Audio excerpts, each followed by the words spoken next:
all been in situations where we put something that we have to do for a later time and never actually doing it, or taking way too long to do it. It's funny that I've been wanting to make this video for quite some time, and while there are factors such as time and being fatigued that has contributed to this not taking place, the main reason for that is really due to procrastination.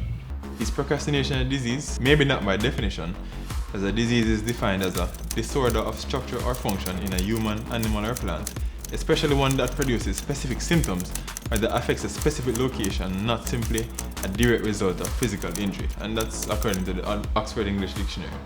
And procrastination is defined as the action of delaying or postponing something.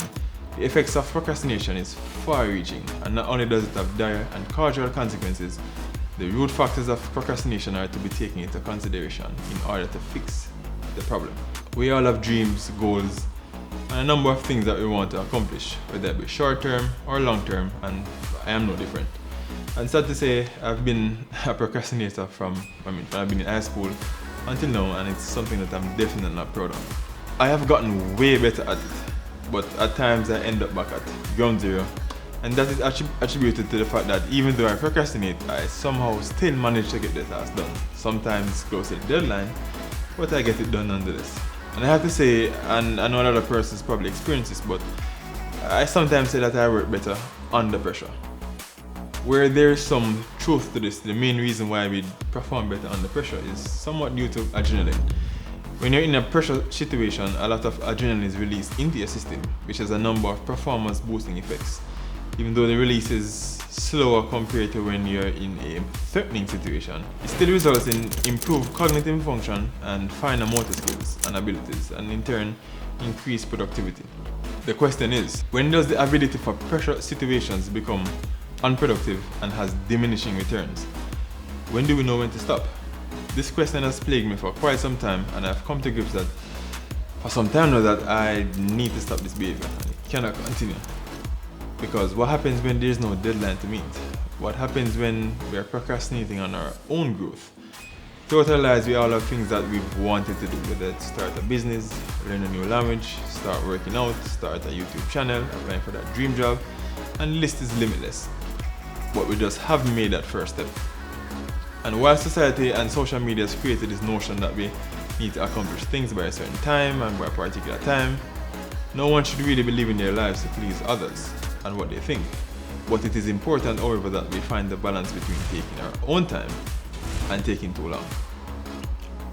There are persons like myself included who at times lack motivation, and motivation is very important as an important driving factor in getting our tasks done.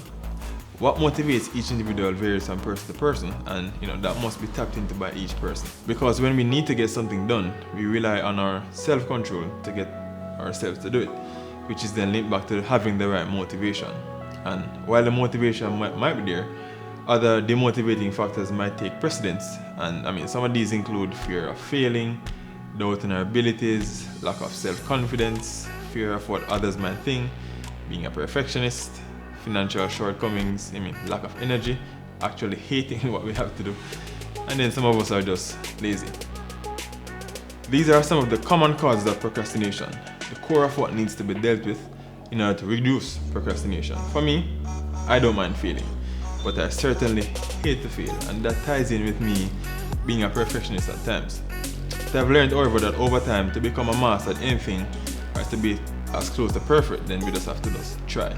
Because it is through failing that we learn from our mistakes. As perfectionism is really the absence of mistakes, which is eliminated over time.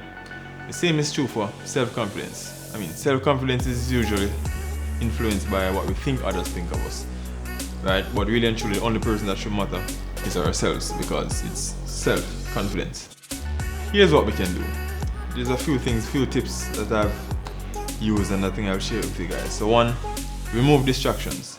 Many times before we begin a task, our attention is taken up by distracting tools, whether it be our phones, the internet, social media, games, movies, and the list goes on.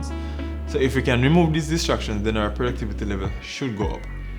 2, create a schedule. It helps when there's something written that we can follow. I know that everything cannot be scheduled because, life is always happening, but it's good to have a schedule so we can streamline our tasks and help us meet our deadlines better. 3, take adequate rest. Sometimes it's not the motivation that is lacking, but we just don't have the energy. Not resting enough can have us feeling drained, and the desire to complete our tasks fades, or we're just not able to do them properly. So it is important to rest. 4. Practice. To better ourselves and our lives, take work, and we have to be willing to fail. Not saying that we're gonna fail all the time, but we just have to just keep practicing and just keep at it. Self-discipline is one of the hardest skills to master, but when we do it, it makes everything a little bit easier. So if we can work on the underlying issues, then our inclination to procrastinate should diminish over time. This is not something that will change right away, because I am even working on that right now as we speak, but requires constant effort and is easier when we start with smaller tasks and build our way up. So whether it is financial, social, or wealth-related dreams, the best time to start is now, or as soon as I can. So avoid delaying too much, and remember to find that balance between taking our own time and taking too long. So let's stop procrastinating, or at least try to. So thanks for watching, and see you in the next one. Procrastinate no more. Peace.